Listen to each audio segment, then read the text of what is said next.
Welcome everybody to another edition of W's 2006 here in TEW 2020, as it's now August, as we're on the final glide path towards the end of WCW, at least here in TEW 2020, as we're moving over to TEW9. A little update on sort of the plan here.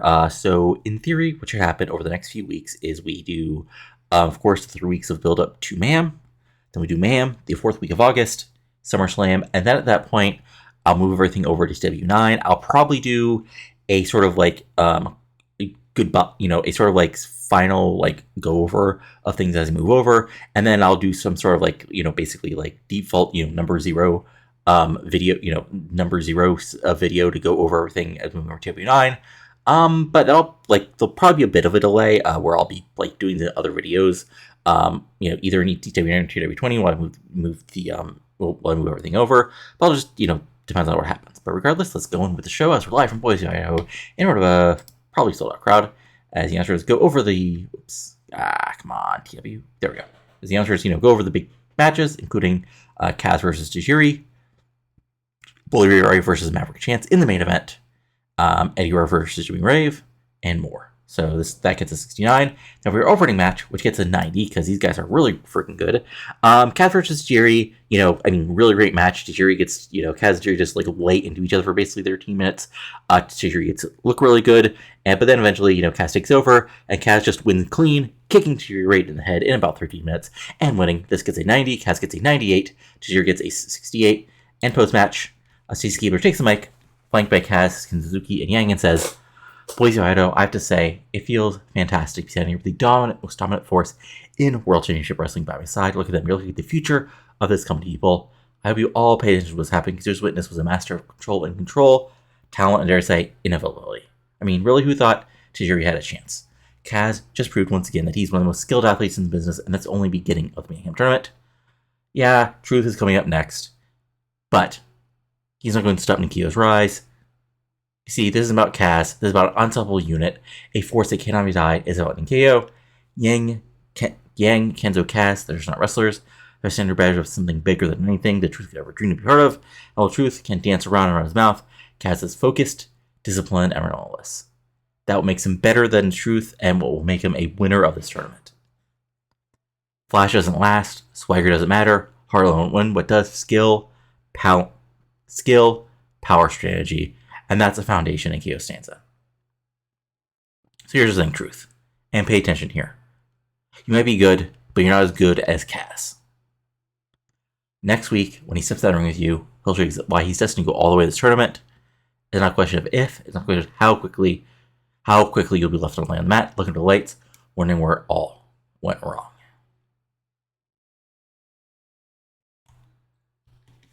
'75, solid promo, basically, putting over the second round match between KAZ and the Truth next week on Nitro.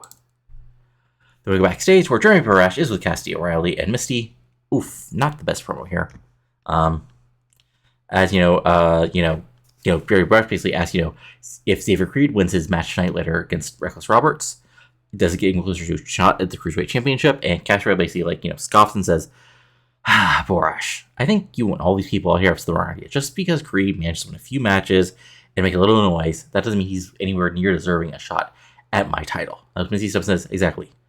It's cute. Creed thinks a couple of flash moves and some pandering to these idiots makes him championship material. That's between entertaining the fans and actually being the best. And last I checked, Cassie's the one with the gold, not Xavier. Xavier, look, I get it. You're a hot shot. You think you're some big deal coming in here just because the crowd loves you. But he doesn't want to hold this title, be the guy in the cruiserweight division. It takes more than a couple of wins about dedication and proving yourself, something Creed just hasn't done. Just because Creed's on a few wins means absolutely nothing. He has the talent, but I'm just that much better because I'm Cassidy O'Reilly and he's not. And basically says, look, honestly, we're getting tired of questions about him. Like, everyone's forgetting who Cassidy O'Reilly is and what he's done to get here. He was the biggest free agent signing in a long time in WCW. He was an independent star, and he came in immediately, almost immediately becoming Cruiserweight champion. Creed's just, well, he's a wannabe. It's not just about winning a match, it's about making an impression. So far, Creed's been nothing but the next flash in the pan. So, if we can beat Reckless tonight, and that's big if, maybe we'll think about it, or maybe we won't. And Jerry Rush was like, so let me get this right. If Creed managed to beat Reckless Robert tonight, you'll consider him for a title shot? And Kid's like, well, of course I'll consider it until I see something impressive from Creed. Something actually proves he belongs in this ring with me. He's just another guy trying to ride on our success. Now he has a chance to prove something, but I wouldn't bet on it. 38, because unfortunately I rated Xavier instead of also throwing, Rave in there. So, but still, not bad. Then we have a quick little Ken Anderson in ring, where basically he takes the mic as he comes in the ring, and he basically says, Titus Tom, basically says, hey Titus, last week you said I shouldn't even come here and show up for this Mayhem match tonight. Well, here I am, Tomko, ready for you. Because here's the thing. I'm Ken Anderson, the guy who doesn't just step in the spotlight. I am the spotlight. And believe me, I'm really kindly to trust people who think you can intimidate me. It's you, cute combo, really. But if you really want to make me nervous, you picked the wrong guy. So Tomko, get your ass down here so I can kick your ass all around this arena and give Alex Wright a little example of what's going to happen to him again in this ring. 68, only 2 minutes, so, that explains that. Then the match happens, and it's 8 minutes. Nothing too special here, just a win for Ken Anderson. Tomko gets, a few big spots in, but in the end, it's Ken Anderson, one of our top babyfaces, versus Tomko, who's been sort of being pushed, so he gets over here in the first round. Ken gets an 83, Tomko gets a 66, but after the match, Alex Wright runs in after Anderson, and the fight is on, but Anderson's able to actually move and toss Wright through the ropes, and they stare down each other to a 79 as he actually put over. These two enemies who have been fighting for the past few months are now facing off on Nitro in this next round of the Mayhem Tournament. Then we're backstage with Bully Ray. And Bully Ray is like, it's funny. I come in here week after week showing everyone on my native. Somehow I still not gain the respect I damn deserve. I'm from the Barbed Wire City, the School of Hard Knocks. I'm a street survivor, baby, through and through. I don't need to be reminded of it every time I step in this ring, but maybe you all need the reminder. I didn't get here because I'm some hand-picked golden boy. I'm not some technical marvel or some friggin' high flyer. I don't look like a star, but I got here because I'm tougher than every single one of these guys backstage. I fought my way with bruised knuckles, bruised bones, and a scar or two, along with plenty of lost blood. And here we are with guys like Goldberg getting all the hype. People following him because he's unstoppable. Unstoppable. Please. Let's have you walk in the Philly and walk out, and then maybe I'll call you Unstoppable Bill. Because you got your little streak, your fancy pyro crouching your name, and yeah, you can throw down, don't get me wrong, but you've never got me one-on-one in that ring the way I am now. Because Bully Ray, I'm still out there. I'm still coming for you, Goldberg. But tonight, I'm not going against Goldberg. I'm against Maverick Chance. Now let's be real. Chance, you've got a lot of guts, a lot of heart. Kid, you might think you're something special, but Heart ain't going to say what I'm bringing it to ring tonight. Heart doesn't help you when you're getting your teeth knocked down your throat. We're down on the mat looking at me wondering what the hell happened. I don't care how talented Maverick think you are, because the match tonight is not a chance. It's about me proving a point to everyone watching. Every blow, every slam, every piece of punishment I give you a chance. It's just going to be a taste of what I'm bringing to the main tournament. It's a message to everybody in the tournament, to everybody who's written me off, to Susan back to think I'm just here to fill a spot. Guess what? They're all wrong. Because there's only one guy who's willing to walk through fire to get to that final 4 ladder match, and that's me. It's survival of the fittest in this business. I've got the scars and the battle rooms to prove that I'm not here to survive. I'm here to thrive. So Maverick, nothing personal, kid, but you're just a warm-up, a appetizer. These tournaments, I'm going to make my mark, show every last one of you that I'm the guy who should have been betting on day 1. 81, solid promo. Moving forward, I've got Xavier Creed versus Reckless Roberts. Unfortunately, gets the pre-show rating, it still gets a 54. Xavier gets a 52. Maverick gets a 65. Win for Maverick, 54 overall. And Xavier celebrates afterwards to a 44. And the post-match, and then after that, we have Alyssa Alexander coming down to the ring. And, the women's world champion comes down to the ring and says, well, it sounds like Celine Cartier decided to make some noise last week. She wants to shop this championship, huh? Now, I'm not one to back down from the challenge. If Cartier thinks she can hang with all that, well, I'm ready. I didn't come to TEW to dodge challenges. I came to face the best this division has to offer. Whoever wants to step up, I'm happy to take them on. So Celine, come out here, and then she's interrupted by Eric Bischoff's music as the Nitro Kid Reminder comes down to the ring. Now, Alicia, I appreciate that fire. I really do. You're a fighting champion, and you've proven that since you got the title. But let's be real. This is Nitro. Sounding as this sounds for you just take on Celine Cartier one-on-one. I think we can do just a little bit better. This is built with Mayhem after all, and I think WCW fans deserve a little extra excitement. And they're like, okay, what do you want to do? And Bischoff's like, well, you see, Celine's throwing her hat in the ring, but she's not the only one here with your sights listed who may have their sights set on your title. So next week, we're going to have a little triple threat match. Celine Cartier versus Lizzie Dumas versus Lexi James. All three women have their eyes on championships, and frankly, all three of them, well, they don't like each other. So here's the deal, Alyssa. Next week, they'll battle in that very ring, and where the match, they'll get you at Mayhem. And Alyssa's like, Bischoff, that's how it can be, then I'm game. Lizzie, Lexi, Celine, lead. They all have something I respect. Lizzie's a legend. Lexi and Celine are former world champions. But here's the thing. It doesn't matter who wins it, because next week, after they win, they're going to face me, and there's something in the ring with all that. I'm going to show why I'm the fastest rising young star in the women's division today. And I was like, now that's the attitude I like to hear. Now, to prove a champ, they each bring something to a different table, and I'd say there's more than enough drama between them to make the match weird. Let's say it'll be explosive. And Alyssa, says they'll find out soon enough that being a champion is about just getting to the top, it's about staying there. And Bischoff, I'm not going anywhere. So there we go. Set up for next week, 65, as we're building up Alexander, and we move forward. We're getting Morgan defeating Lila Vivez in 5 minutes with a submission, basically just a 5-minute beatdown. Morgan gets a 55, Vivez gets a 49, no angle, so it gets a 41. Again, not our best show in ring, unfortunately. But sometimes you gotta do this to move things forward. And then Raven slides into the ring with Morgan, Red Roman Prophet. And, he takes Mike and says, there's something about defiance that fascinates people, something they cling into their pathetic feudal lives. Yet, every single one of you will eventually kneel. Maybe not to me, but you'll kneel to someone or something in your lives. In the end, it is inevitable. Everyone kneels. Everyone gives in. It's a natural order of things. Each one of you in this audience, you kneel to someone, whether it's your bosses, your families, or even your own empty desires, even out locker room. They kneel to contracts, to fans, to the illusion of success, to gold belts. That's all so pitiful. But my nest, my followers, they understand. They accept the inevitable. They've chosen to kneel to someone who understands the pain, the suffering, and the truth of this world. They own it to a cause, to a purpose that means more than any shallow desire of fleeting goring. And Fallen Angel, that's where you and I differ. You think you're defiant, that you're somehow above the inevitable. You think you're sitting alone, that makes you strong. Reality only makes you weak. It leaves you vulnerable, just like they do those games for you. How long did Vampire last standing against me? How long did any of them last before they too fell? You say you won't kneel, that you somehow transcend the need to belong, to follow, to kneel, but I know better. Deep down, you already belong to me. You know it, I know it. And then in the end, so will they. In the end, they all kneel, because it's our nature to fall. It's in your nature to fall, Fallen Angel. You can resist, you can posture, you can say whatever you want to convince yourself otherwise. Sooner or later, you realize that I'm the truth, your beginning and your end. Quotha. And then the weary stat come that came up during our last confrontation comes up, and the lights flicker, and Ravens takes the mic and says, I am tired of these games. Fallen Angel, Morningstar, if you think this will scare me, you're even more than a fool than I thought. Face me, if you don't intend to defy me, step out of the shadows and face me instead of hiding behind these cheap, sharp collar chicks.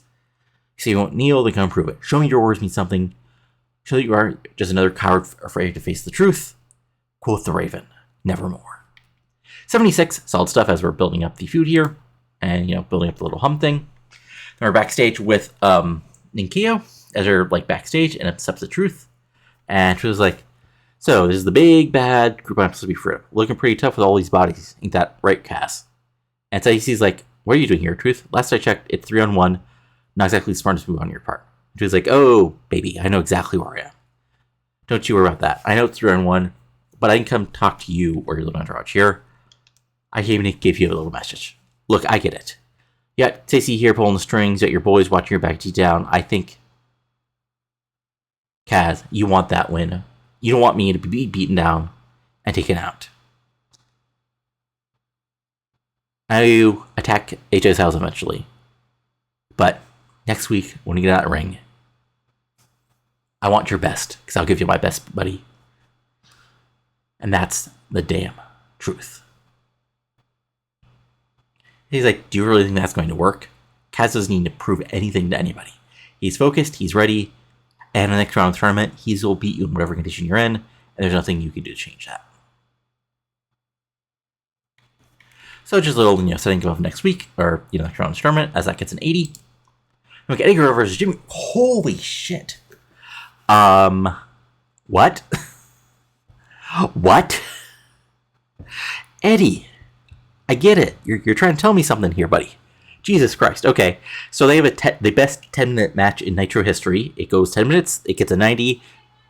Jesus Christ. Eddie gets a 94. Jimmy Rave gets a 64. 90 overall. Wow. And Eddie celebrates to a 72. Okay. Yes, I get it. Eddy Guerrero, you're a good wrestler. Wow. And then we're backstage with Captivation. As, Penny Rabel says, ladies, next week we show everyone why Captivation is the most dominant force in this division. Alyssa Alexander, you've been playing Pretendant Champion long enough, but your title reign will end at Mayhem. It doesn't matter whether it's.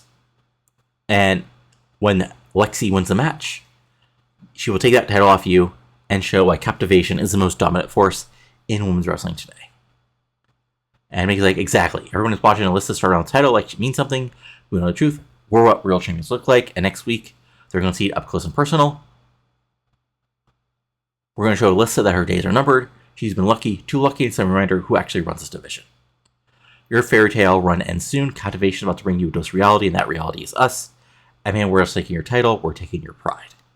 60, not bad. And then we have Oxright. Anderson going after Oxright backstage, being held back by various officials, which gets an 86 as this feud continues, setting things up. And then we got a Revolution recap, focusing, of course, on Kurt Angle. And then we have our main event, which gets a friggin' 89. Okay. Wow, for once, the wrestling on Nitro held things up. So yeah, Bully Ray pins Maverick Chance in 11 minutes with the full Nelson Bomb. Maverick, this is a match where Maverick gets to look strong. Like, it's not a complete squash. Like, it's back and forth. Maverick Chance gets some big moves in. He's a former cruiserweight champion after all. And, he looks good. He's flying around. He's really pushing things. But eventually, Bully Ray does take over. And he with a few big moves. Hits a Bully Ray bomb right in the middle of the ring. 1, 2, 3. And Bully Ray gets the win here on Nitro. Still, freaking 89. Wow. Okay. 87 for Bully Ray. 63 for Maverick Chance. And afterwards, Bully Ray goes to, actually destroy Maverick Chance. But Goldberg music hits to a huge pop. And, and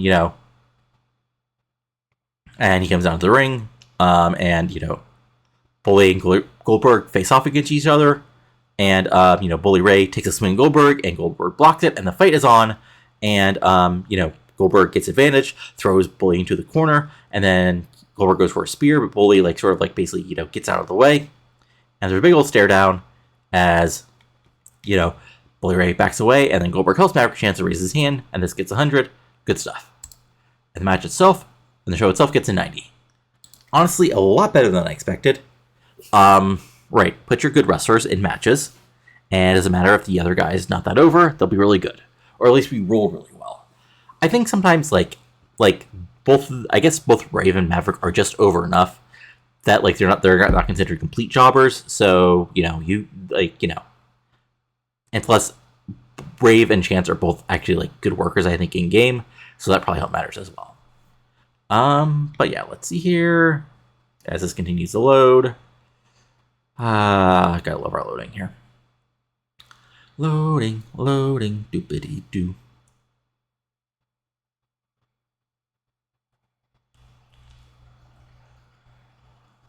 All right. No other mail? I guess not. All right. Bobby Cruz got married. Yay for him.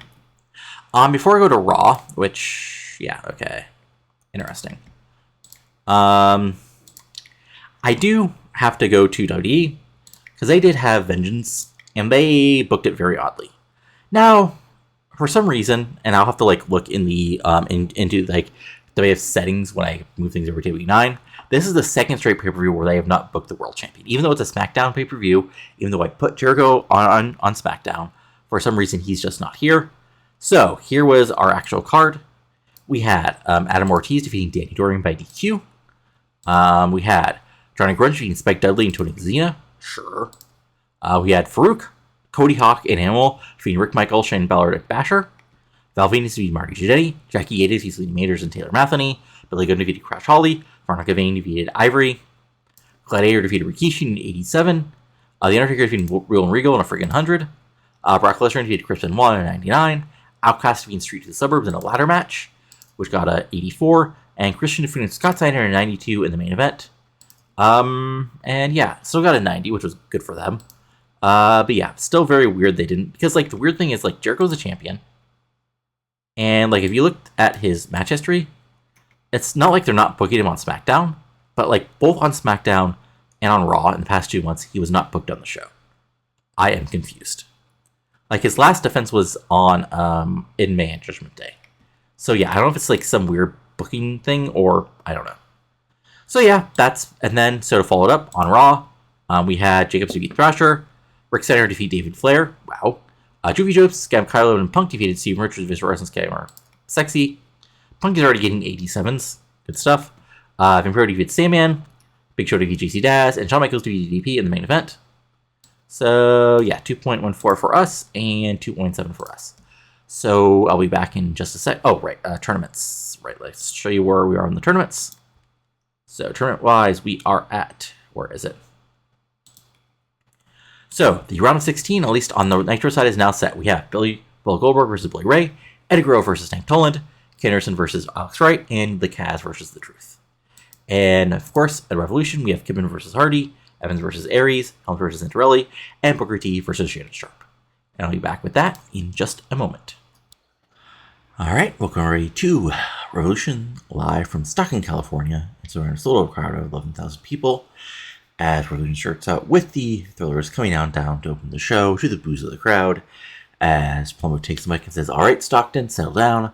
I just want to come here and say how incredibly challenging my match against Trevor Slade was. Really put me to the test, almost as bad as when I won the world title. A real nail-biter. I know you're all on the edge of seats wondering if old Trevor Slater was going to upset the great Chuck Plumbo. Spoiler alert, he didn't stand a chance from the start. Let's be get real next week. Doesn't matter whether it's Booker or Keenan Sharpe. Booker, you're a 6-time world champion, but that's all in the past. And Keenan Sharpe, buddy, you can fluff size all you want as long as you don't get in the Thriller's way. Because whoever gets steps in that room with me, they're going down just like Slater. You can bet on it. But tonight's not about me. Tonight's about my boys, Sean and Mark. So Sean, you got something to say? And O'Hare takes what he says. He says, y'all need to remember something. Bash at the Beach. We beat the Hardys. Jeff and Matt thought they could hang with us, the best of the best. We didn't just beat them. We showed the world that O'Hare and Jindrak are the top team in this company. And you know what that makes us, right? We are the #1 contenders to those World Tag Team Championships. So Ray, Matt Sydal, get your asses out here. We're not waiting any longer. You want to call yourselves champions? Get in this ring right here, right now. Big heel pop for that. But then out comes Ray and Matt Sydal coming down to the ring. Ray takes the mic and says, "Sean, Chuck, Mark, I'm not sure what kind of fancy world you're living in, but think a lot more than just talking to get these titles. You want to call yourselves the best? You're looking at the best tag team in this division. We won every real assault. We defend these titles against the best of the best. And yeah, you took out the Hardys. That doesn't mean you're taking us out. We don't back down from a fight. But if you want to shout out these belts, that's fine. Teddy can make the match whenever he wants. But I'm not sure talking qualifies you for anything but wasting these fans' time." Big pop. And her's like, "Oh, real funny. But talking, this is about talking. It's about taking what's ours. You think we're playing around? We don't need to earn a damn thing. We've already proven ourselves. We run this show. So if you two are as good as you say, why don't you get in this ring right now and we'll see who's walking out and who's going to be left laying. Ask Jeff Hardy about that." And then, we're there about to get ready to the ring when Teddy Long's music hits. Out comes the Revolution general manager. And he says, "Now hold up, playa. I can feel the energy in this arena tonight. Now you all want to see these guys go at it. Let's get ourselves. All right, Ray Matt, you got those tag titles. I can't just see through it down with his boys whenever you feel like it. But I can make it the match right now for Mayhem. Ray Mysterio and Matt Sydal for the tag against O'Hare and Jindrak for those tag team titles. But since everybody's so fired up about tonight, I got an idea. Tonight, right here in Revolution, we're going to have ourselves a 6-man tag match. That's right. It's going to be Sean O'Hare, Mark Jindrak, but Chuck Plumbo, it's not going to be you. On our side is going to be Rey Mysterio and Matt Sydal. But here's what I'm going to do. Next week, there's going to be a U.S. title match of Shelton Benjamin versus Cash in the first defense of that title. So why don't we make it O'Hare, Plumbo, and Cash versus Shelton, Ray and Sydal tonight in a big 6-man tag match. And Chuck, well, you can just rest up for your upcoming second round Mayhem Tournament match. And both teams agree, and we got a main event set up for later tonight, and the first match officially set for Mayhem, well, the second match, as it is going to be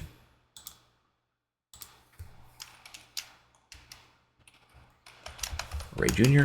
and Matt Sydal taking on Your Friends of Mine.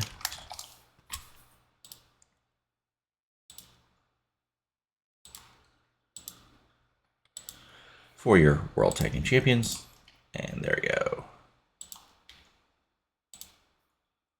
And then we have our first round Mayhem Tournament match as it's taking on Matt Hardy and Billy Kidman. And it's a back and forth match, for about 9 minutes. But eventually, Billy Kidman teens advantage, hits a low blow, hits a Kid Crusher, and gets a pinfall over Matt Hardy to advance in the tournament. This goes, like I said, 8:49, gets an 80, Kidman gets a 92, Hardy gets a 79. We got a bad commentary roll, so it hurt a little bit. Plus, I think probably just still through the match. But Kidman with a big win here to advance into the second round. And Kidman celebrates to a 74. Then we're with Amy Weber, who's with Tony Santarelli. And, Amy asked him about the match against, Shane Helms later tonight. Some say, the odds are stacked against you. What's on your mind?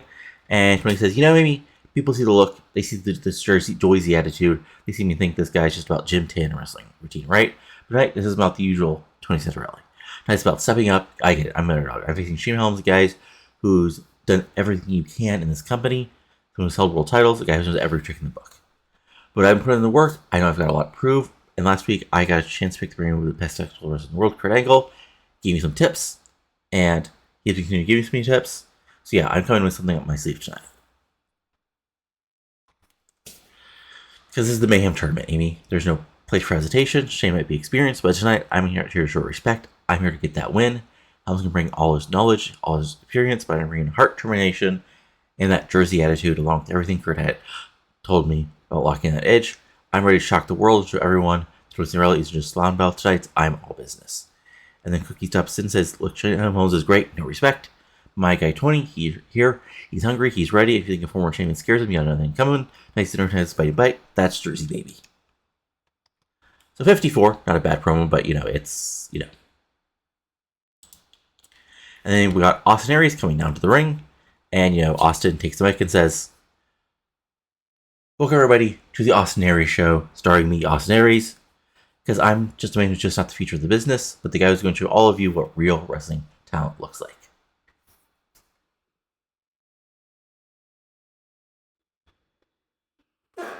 The crowd boos. Because let's be real for a second. I've got Jack Evans, the Mayhem Tournament. Jack Evans, the guy who comes out here, gets all the cheers, all the oohs and ahs, little flips and tricks, and and you got some squealing girls here in the crowd. But let's get one thing straight. Evans is a sideshow act compared to me, the real feature main event. You can, chant his name, but Evans, you can do all the flips you want. You can bounce off those ropes while the crowd and look who's doing it. But you know what makes him a highlight reel? You know what a highlight reel is good for? Entertainment. This is a wrestling tournament. I'm here to win. I'm here to play around. I'm here for the ordination of you idiots. For the squeals, I'm here because I'm the future of this business. I'm going to run through everyone's tournament, and Jack Evans is just the first stepping stone. I'm going to show you everyone here what separates a performer from wrestling. Because this match isn't going to be a spectacle. It's going to be a clinic. And listen to the day, don't step to Austin Aries if you're not ready for the big leagues. Cue Austin Aries music, cue Jack Evans music, and the match is on. Gets a 61, not bad. And the match itself gets a 70. Basic back and forth match. But guess what? Jack Evans does some high flying. Aries fires back. Eventually, Evans gets a few big moves in a row and hits a set in 101, sort of like corkscrew splash, to get the big pinfall over Austin Aries here on Revolution. This gets a 70. Jack gets an 82. Aries gets a 62. And post match. Aries celebrates there, but I went over it. That's my bad. So then we're backstage as Shelton Benjamin is, getting ready for his match later tonight. And Cassius approaches him and says, well, hey, Shelton, you're a U.S. champion. Remember just a couple weeks ago, I was kicking your ass alongside Rob Van Dam. And guess what, buddy? Tonight's just a little preview of what's going down next week when I take that belt from you. Shelton's like, oh, really? You're just going to stroll out here, put a little show tonight, then walk next week to take my title? I don't think you understand what being the U.S. champion is all about. The guy's like, oh, I understand plenty, Shelton. I know that belt's been around your waist for, well, a minute. I also know every champion is taking clock of the ring, and yours, it's winding down quicker than a lot of others, because I'm coming up next, and I'm taking that title from you. And Shelton fires back, you talk a big game, but here's the thing. You've had your moments, but on your own, you haven't won anything like this. So you can run your mouth, and you can do your best tonight. But next week, when you get in this ring, it's going to be up who's the better, pure wrestler in that ring. And I'm Shelton Benjamin, and I'm just better, a little better than you.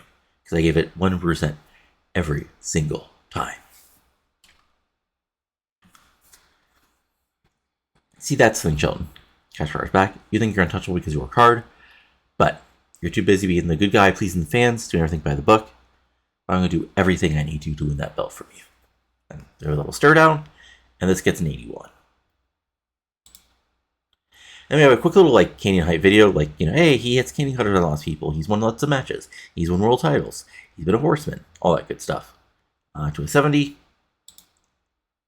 And we have a 4-way women's match, and I'll be honest, kind of stuck with the women's division on this side of things for the moment, just because we've sort of run through everything, so I just need to figure out what to do.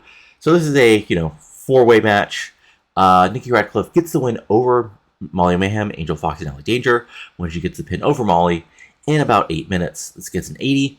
Angel Fox gets a 76. Nikki gets a 69. Allie gets a 67. Molly gets a 69. This is boosted because we're in the Southwest, where our women's deaf territory is. And post-match, Social Scene dance to the cheers of the crowd, which gets a 52. And then Paul Heyman, we come out for commercial. Paul Heyman comes down to the ring, and he says, "Ladies and gentlemen, my name is Paul Heyman. Tonight I stand here with a heavy heart. Not because Rob Van Dam lost at Boston Beach, not because he had a bad night, but because the best damn athlete in WCW, the number one star in this business, Mr. Wednesday Night, the man who's carried his company on his back, the man who's into that ring is going to be out for action for weeks with a torn Achilles tendon. But this is not the moment where I come in here to beg, cry, or beg for sympathy. This is the type of promo. Rob Van Dam's not that type of guy. You think for 1 second Rob Van Dam is out of this fight. If you think he's sitting at home licking his wounds, you do not clearly understand who Rob Van Dam is. Rob Van Dam isn't through it all. He's been at the top of the world. He's been on the canvas staring at the light. He's been in barbed wire cities, and he's been at the top of the world. But every single time he comes back stronger, he's coming faster, he's coming better. I think everybody understands Rob Van Dam's career is jeopardy. To anyone who thinks this is going to slow him down, I have two words for you. Think again. But here's the thing. With RVD out for a short time, I need something. What WCW needs is somebody who will step up in this place, someone who will bring that same intensity, that same fire, that same intensity that Rob Van Dam brought to night in and out. But I don't need to be somebody's advocate right now. I don't need somebody to be my protege. I need a predator. So, ladies and gentlemen, let me introduce you to one man who's going to carry on this war. The man who's going to ensure everyone last one of you remembers the name Paul Heyman. The one man who's going to show Joseph Macias what it's like to face true, unrelenting, unforgiving brutality. I give you the Predator, Don Fry. And Don Fry comes down to the middle of the ring, standing beside Heyman. And Heyman says, Don, I need you to understand something very clearly. I didn't choose you because you're just a fighter, I didn't choose you because you have a long career in MMA. I didn't choose you because you're a tough guy or because you're anything else. I chose you because because I know without a shadow of a doubt, when you step in that ring, you're going to unleash hell. I chose you because unlike everyone else in the locker room, you're not afraid to be a mercenary. You're not here to play nice, Don. You're not here to shake hands backstage. You're here to go after Juice Macias. No matter how many stunts he's pulled. Because you've been in rings and cages all over the world, fighting men twice as crazy as him, and you've walked out every single damn time.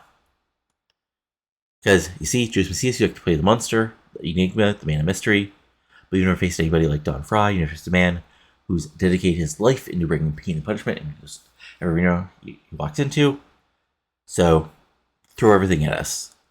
Throw your illusions, your cheap parlor tricks, anything by doing that you're intimidating. But Judas, hear me now, because this is not a message, this is a promise. When Don Fry gets his hands on you, it will be the end of this farce.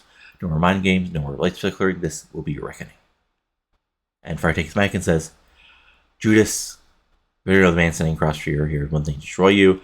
I'm not living this ring until I just do that. No tricks, no smoke, no mirrors. Just me and the beacon is coming for you a long, long time.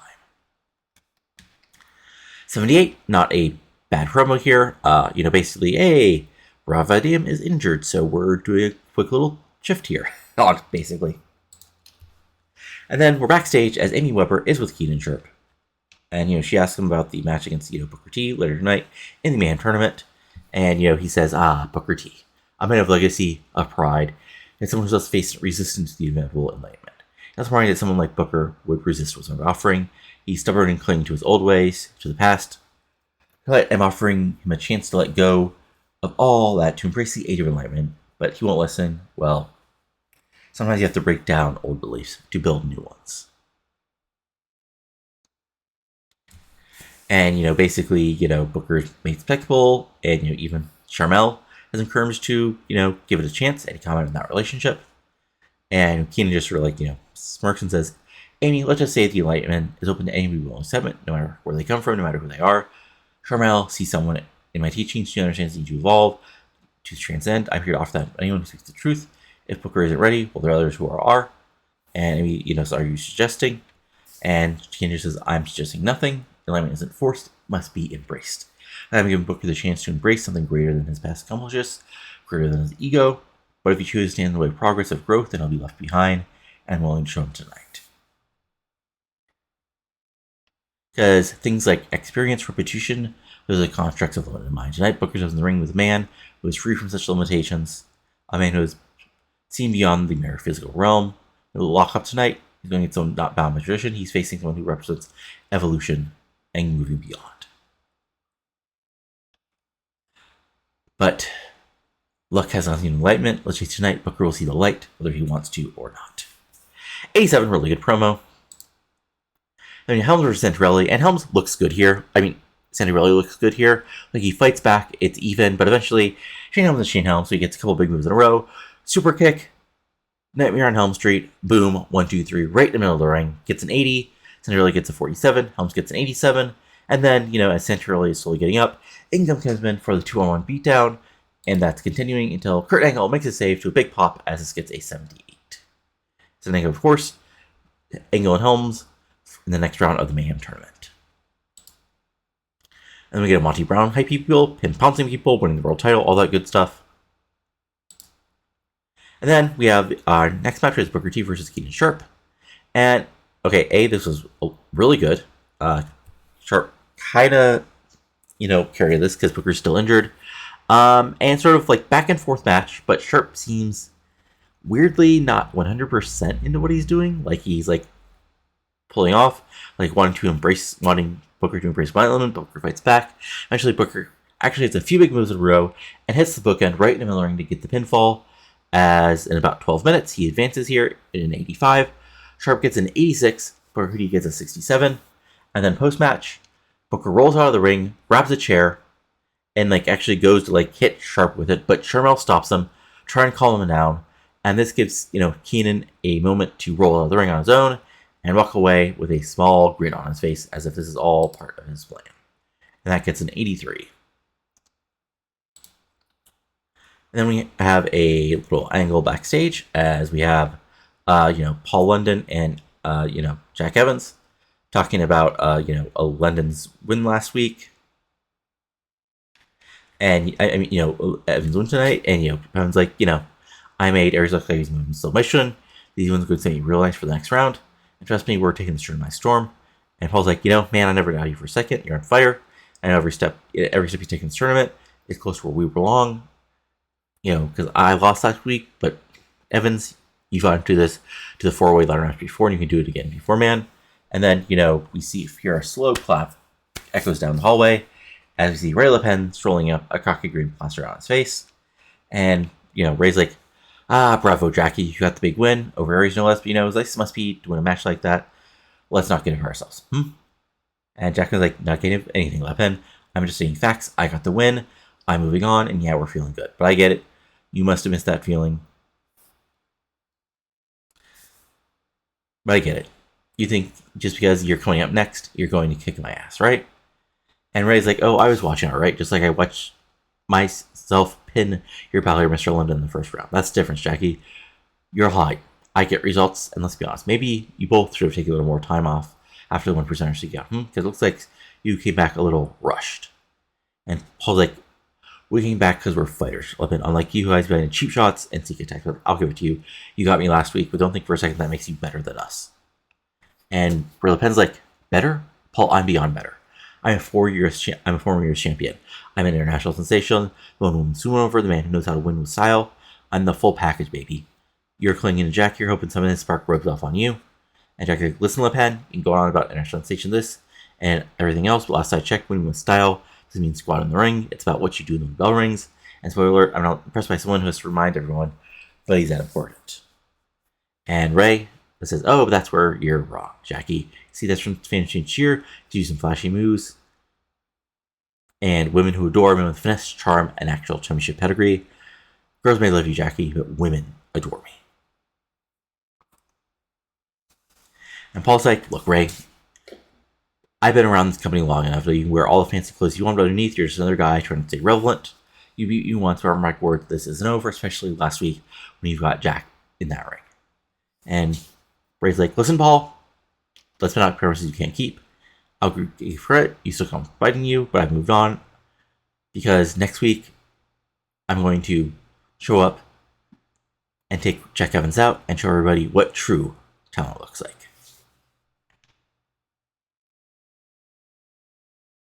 And then Jack stops and says, you're all talk, Le Pen. You got your win. Still around. Now turn to main games next week in the ring. There's going to be no tricks, no cheap shots, just you and me in that ring. Let's see if that championship pedigree means anything when you're someone who's not going to back down. And where he just smirks and walks away. 84, good promo, basically, setting things up. And then we have Nitro recap, get to 73. And then we have our main event, which gets an 89, because okay, 4 or 5 of these guys, 4.5 of these guys are good. Back and forth match, wild ending, like basically just a 6-way brawl to end things. And Cash is able to sneak in, hit Shelton Benjamin with the dead level, and get the pin over the US champion, basically cleanly, though it's a bit of chaos. In our main event tonight, as Cash gets a 78, O'Hare gets an 81, Jindrak gets a 74, Benjamin gets an 80, Sydal gets a 77, and Ray Jr. gets a 95. And now post-match show ends, and this gets an 88. So, good week. And it's Gene Sinski, who has not really had a career. And it's time because we've not had fake Kane, babies, or anything else from the WWF.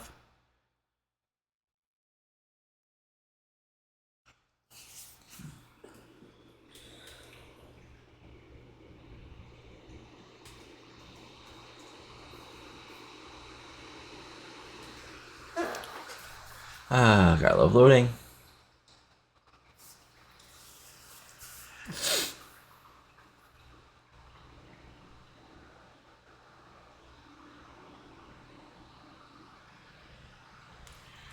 Alright, so real news.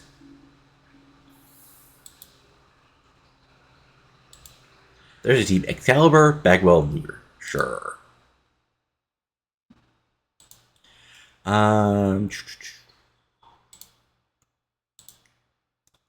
So, as an update to the tournament, let's look at that. As the second round is now set, along with Goldberg versus Billy Ray, Eddie versus Toland, Anderson versus Wright, and Cass versus Truth, we now have AJ Styles versus Billy Kidman, a matchup of former world champions Ray Le Pen versus Jack Evans, Angle versus Helms, and then Booker T versus Jack Colombo, also in a matchup of former world champions. Then if we look at our storylines as a quick check-in, Against the Darkness is at an 81, Captain May Nitro is at a 68, Lack of Respect's at a 95, the Cruiserweight stuff is at a 50, Never Noble is at an 84, Bright Anderson's at an 82, Respect Needs to Be Earned at a 79, Tension's at a 64, The New Chosen's at a 69, Better Than a Pounce is at an 81, Enlightenment's at an 80, Expanding Horizons is at a 78, Legendary is at an 81, Mercenary Moves is at a 70, Thrilling is at an 84, and the US title nest is at an 89. So fun stuff there. And then if we look at WWE, they had SmackDown. SmackDown included Cody Hawk defeated Tony Guzina, Jackie Day defeated Ivory, Chris Jericho Rikishi defeating the Gladiator and All Money earning Cartwright in 92. Benoit defeating Billy Gunn. And of course, Undertaker defeated Devon Boy in 96. That would totally happen if I was booking. Sure. So if we look at our DevFed, Danielson, Stallings, Brett Major defeated Perkins, Morgan, and Duarte. John Phoenix defeating Elijah Burke. Todd Second defeating Lance White. And yeah. And then for the weekly host show, Andre Baker defeated Brian Henson to retain the NWA World Junior Heavyweight Championship. Stallings and Brett Major defeated Matt Morgan, Hot Sauce Hernandez to retain the tag titles. And TJ Perkins, Todd Sexton, and Jason Cross defeated Lance White, Onyx, and Burke. So there we go. And then if we go to AWQ, let's see here. Longest Weekly Show, which had Mendoza, Eagles, and Mason Kong defeat Ashley Lane, Tracy Taylor, and Sarah Del Rey. Also had Madison Clare defeat Carla Chambers. Teresa Biggers and Portia Perez defeating Josie and Blanchard for the AW tag titles. And Miho Osaka defeating Michelle Cole in the main event. And we also had at Ladies Night 69, or 60 rather. Carla Chambers, Michelle, and Madison Clare defeat Tracy Taylor, Ashley Lane, and Sarah Del Rey in a 52. Tanisha Baker and Portia Perez defeat Josie Blanchard in a cage match, bringing the tag titles. And Melissa Osaka defeating Amazing Kong in a 78.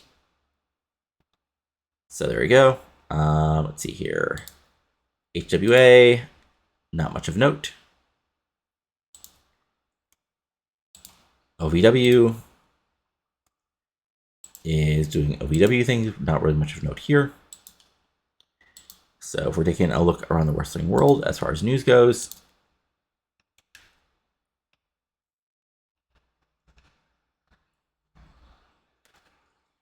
let's see here.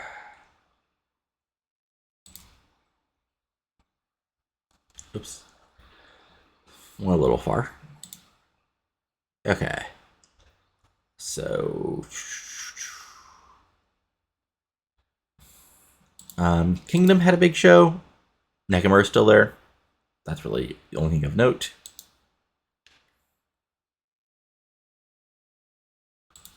WXW had a big show. Main event was the Turkish Connection retaining the WX tag titles. Doesn't quite the WXW would have like big indie guys over quite yet. Integrity, which is, if people remember, our Ring of Honor stand-in since Ring of Honor got bought by Rob Black. We have Logan Kane, Justin Idol defeating Brian Gable and Brian Major. We have Flash and David Young defeating Mozart Fontaine and Shane Ballard to retain the tag titles. Ace Starling, Mark Mero, and Ice Train defeated Doug Basham, Perry Saturn, and Jimmy Arrow. Marcus Miltech won a 20 wrestler battle royal to win the Ring of Integrity. And then in the main event, Jerry Lynn defeated Matt Striker, retaining the Champion of Integrity title in a 53. So solid show for them. And Vengeance happened, which we went over. And really, that's about it. Not a huge, a week for wrestling here as we move forward here. So again, next week, we will be moving on as far as WCW goes. Moving on towards, of course, Mayhem, and of course SummerSlam once we take that over, and the end of the run in 2020. Also, Pittsburgh Steel Wrestling TBO9 again. But that's for now. So enjoy the show. Go and give it a like. Comment below where liking and not liking, and subscribe channel for plenty of TW21 content and TBO9 content eventually. That's all for now. So I'll talk later, and adios. Have a good one.